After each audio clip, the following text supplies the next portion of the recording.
Hi, I'm Frank, and I am the founder of Thriving Coach Academy, and over the years, I've helped to train and mentor over 1,000 individuals looking to become certified coaches and also start their own coaching careers.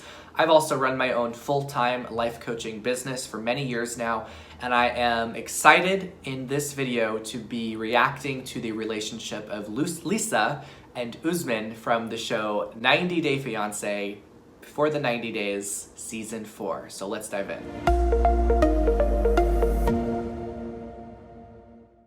I was divorced 4 years ago. I had married a man who I thought was a good person, but I was cheated on and verbally abused for years.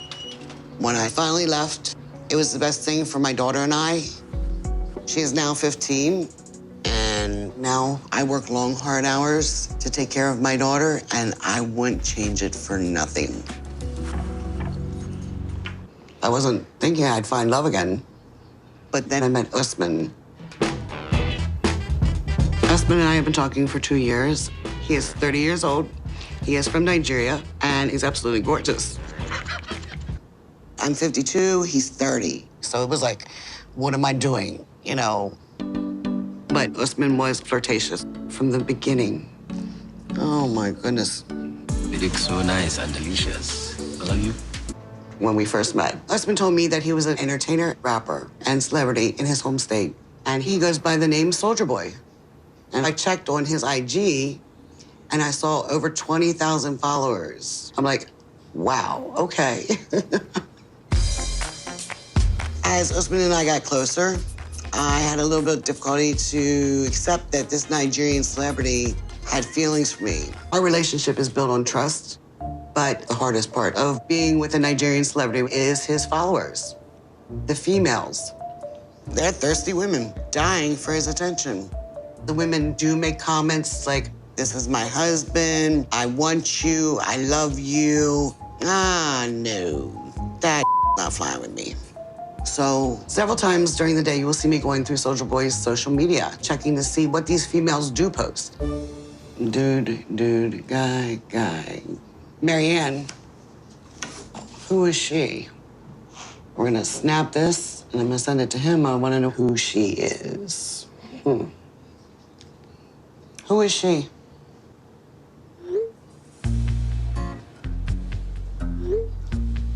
Just because she's a colleague doesn't mean she needs to put a love emoji on your social media. I still find it disrespectful. Do you see male colleagues on my Facebook putting heart emojis, love emojis? No, you do not. Let's tighten up your Facebook a little bit. I am much more difficult on Usman because of what has happened to me. With my ex-husband, I don't want to be hurt again. So I do have doubts about Usman because of the way these women are writing to him. It makes me wonder, is this man actually who he says he is? Is he faithful to me? I'm hoping he is. Okay, so let's pause there. So yeah, Lisa clearly is opening her heart to Usman, which is lovely to see. And given the fact that she was cheated on and also verbally abused by her ex, it makes so much sense that she would have her guard up a bit right now with Usman. And the fact that Usman is being responsive to her and apologizing through Messenger is a great thing. It shows that he is compassionate towards her feelings, because clearly this is just an insecurity that she is having.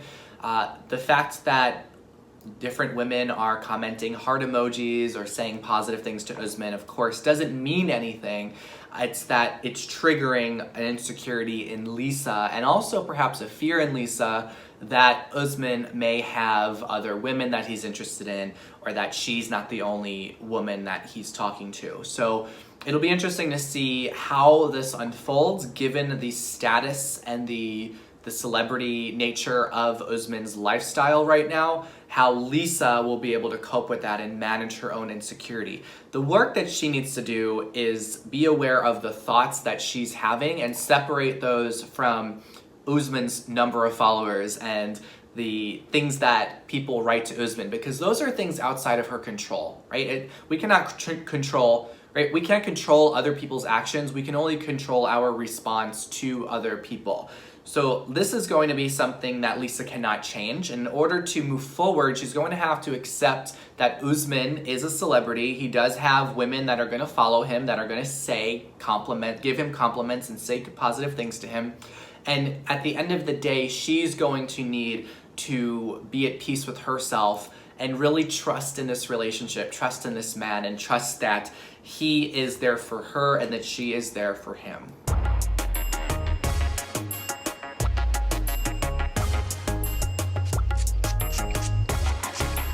I'm leaving in 2 days to go to Nigeria to meet my fiancé, Usman. And I am so excited. That'll do it. I met Usman on Facebook 2 years ago. Hopefully, if everything goes well, I will be marrying him. And then bring him back to the United States on the spousal visa. I just want to pause and jump in and say how courageous and strong Lisa is.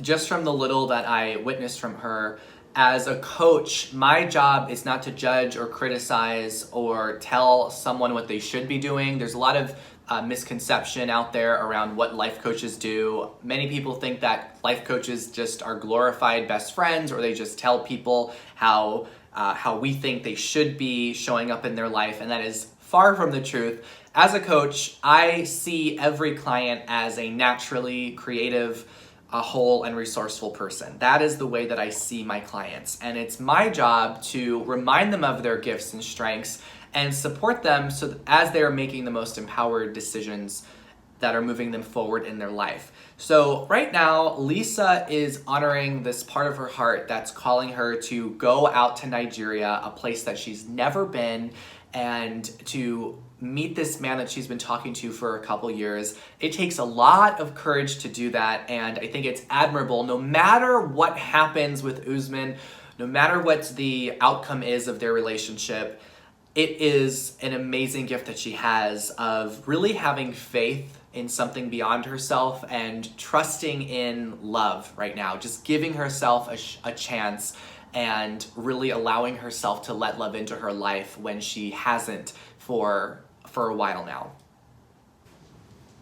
Hey, baby love. Baby love. You know it's getting close. Yeah. Then I'll be like, oh my God, I will touch it. Touch your hair and slap you. Nobody will see you. Oh. The kiss is for the love. The slap is for the drama you've been giving me all my life, all the time we've been together. Usman thinks I'm being too overbearing, too jealous over his fans. But he's a celebrity, he's a rapper, and I've been cheated on before, and I know that pain. And I don't want to have to go through that with Usman. Being in a long-distance relationship, it is hard to trust. It's been brought to my attention while Usman is in the studio working that there can be females in the studio with him. It concerns me because the temptation's there. I've put 2 years in with this man.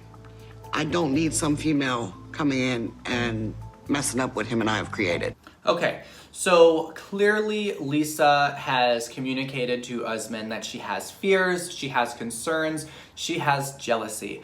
And a little bit before, Usman said, why do you worry so much? He said something like that. And I think it's really important that they unpack those feelings a little bit more. And some couples wait until they're further into a relationship before they start having those deeper conversations. I actually find with clients that they get tremendous value from having those vulnerable conversations early on in a relationship. One of the things that I've seen work really well is having what I call a fear talk with you and your partner, where you sit down and you can treat it like a romantic date night. However, the topic of the evening is, what are your fears? What are the concerns, the insecurities, the doubts that you have about yourself in this relationship? And partner A would share that fear, and partner B, all that their job would be is to listen and acknowledge that fear without trying to make it wrong or criticize it or fix it for their partner. You're just there as a witness, as an observer, as someone that's gathering information about your partner.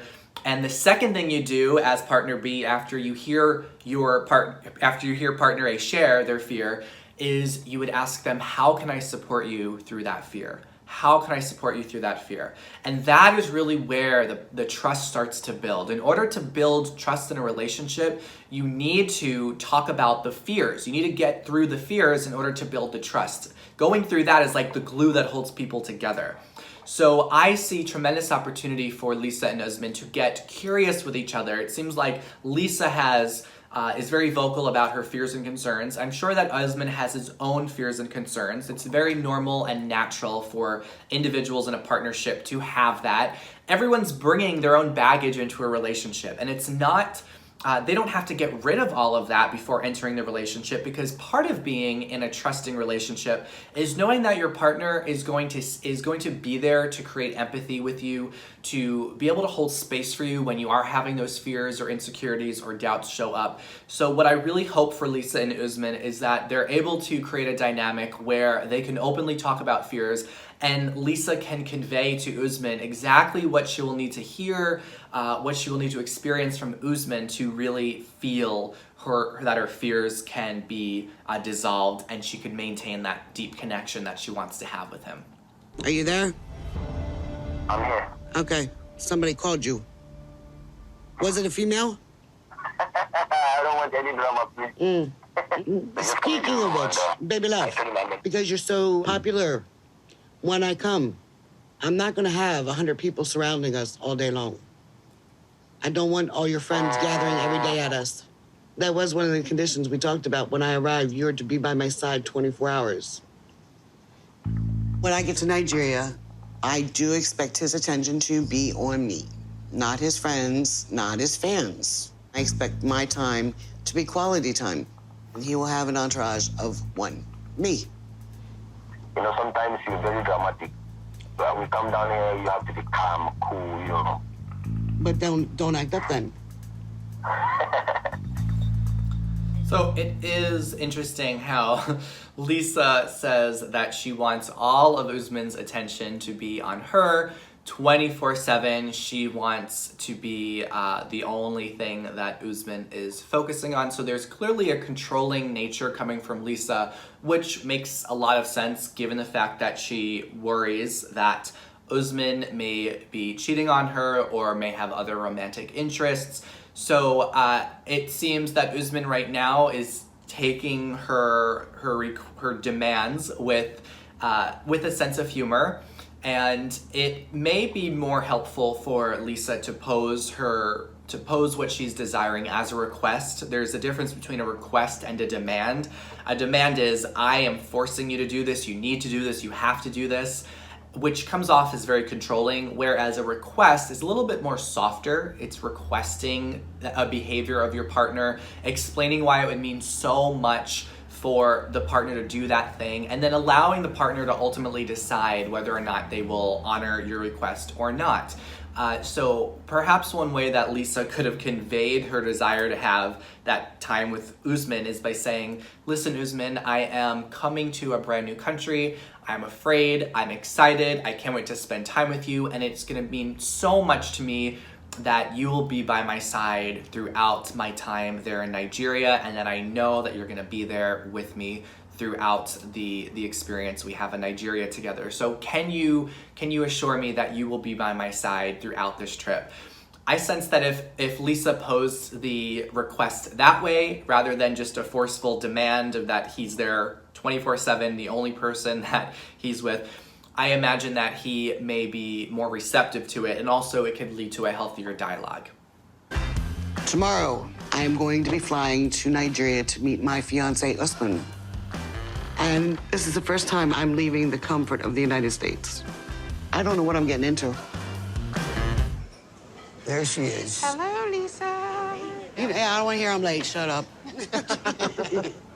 I know Usman is my destiny, but I have not shared everything with my friends, Rocky and Kathy, about Usman because I'm worried about their opinion.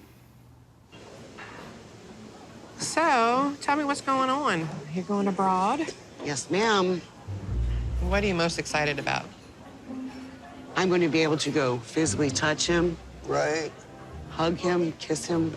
Well, what's he doing? Nigeria. He's a celebrity. He's a celebrity. Yes. And what kind of celebrity is he? Musician. If he has an established career there, Yes. why does he want to come here? To be with me. Really? I do not think that you can truly know somebody from speaking to them on the phone. And I'm just concerned that he's not in it for the right reason. There's been like a lot of killings and kidnappings in Kaduna. 37 people killed? They're rampant. You'd be a perfect target, though. You're an American. And they're gonna think that you have money. You're walking into a bomb land. We live in New York City. It doesn't scare you. We're here in the city. How many shootings do we have a night? How many stabbings do we have a night? The crime is different, but it's the same that we have here. I don't think so. Why are you putting yourself at risk? I'm willing to take that risk to be happy for the rest of my life. If my life is 1 week, 1 month with this man, I've lived a full life. I love that. So good for Lisa to acknowledge that and express that to her friends. I love that she says that she's willing to take that risk to live a full life. And it is so common that many people just live a mediocre life. They don't take any risks and they stay completely comfortable. And I believe that the greatest risk we have is in not taking the chances and in staying totally safe, keeping yourself small, knowing deep down that there's so much more out there for us, whether it be a career or a relationship or any type of goal or dream that we have. The greatest risk is not listening to that nudge that we have in our soul or listening to the signs that the universe presents to us. So I commend Lisa for staying in her power in this conversation and in really identifying what it is that she needs to do to live a full life, who she needs to be to live a full life. And that's someone that is courageous, that is a risk taker, that goes after love and that tries new things. So good for Lisa, and I'm really excited to see where this goes. Come on, Lisa, you're crazy. When he makes this judgment saying that she's crazy, it really says more about him than it says anything about Lisa, because crazy is just a judgment based off of a perception that each individual has. So whenever you have a goal, a dream, a desire, it's going to bring up things for other people, and that's about them and the limitations that they put on themselves. And the important thing is that you don't play small for people who refuse to grow. Whenever you are growing or going out of your comfort zone, following your heart and dreams, it's going to actually trigger people who are refusing to grow in their own lives. But for people who are already going out of their comfort zones and trying new things, taking risks, they wouldn't be triggered or have a judgment around what Lisa is doing because they get it. They're on that same journey with her. So I recognize that it makes sense that he would have that judgment given his own limited perception around what's normal and what he's capable of. And it's so cool to see that Lisa is stretching herself and realizing new possibilities in her own life. He will stick by me to the day I die. Okay. People are skeptical, but him and I are not. We know this is our destiny. If I die in Nigeria, I will die a happy woman. I will be with the man that I love. Good for her. Yeah, so I love that she says if I die in Nigeria, I would be a happy woman. And that is such an important and powerful statement.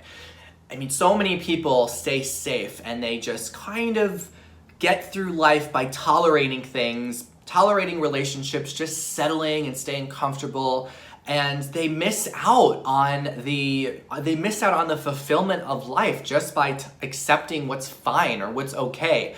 When I'm training coaches, I say that the word fine, F-I-N-E, is the 4-letter F word that you want to look out for whenever you're supporting a client, by recognizing what are the areas of your life that you would just say are fine, or whatever, or it is what it is, or it's just so-so, because those are the areas that oftentimes we need to get curious about and question, why is it that we're not going from good to great? What's stopping us from dreaming big? What's keeping us from having an impossible dream or stretching what we are capable of doing in our lives. And Lisa is someone that is right at this spot right now. She's got the plane ticket ready to go, and no matter what happens, she's going to have returned from this trip as an entirely new person.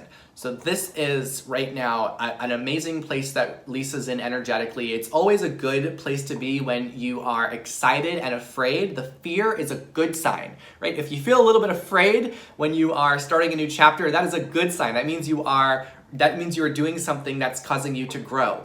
So the lessons are going to be there for Lisa, and hopefully things work out for her and Usman as she goes off to Nigeria. So that's what I got for this video, reacting to 90 Day Fiancé. What are your thoughts about Lisa and Usman's relationship? Leave a comment below, sharing what you think, and also let me know what you'd like me to react to next. Now, if you are curious to learn a little bit more about life coaching and to see if it is a career path for you, I wrote a book called Coaching 101, and it is the best resource to have if you're just getting started as a coach and seeing what possibilities you can have if you had a career in coaching. You can grab a copy for free by clicking the link in the description box below.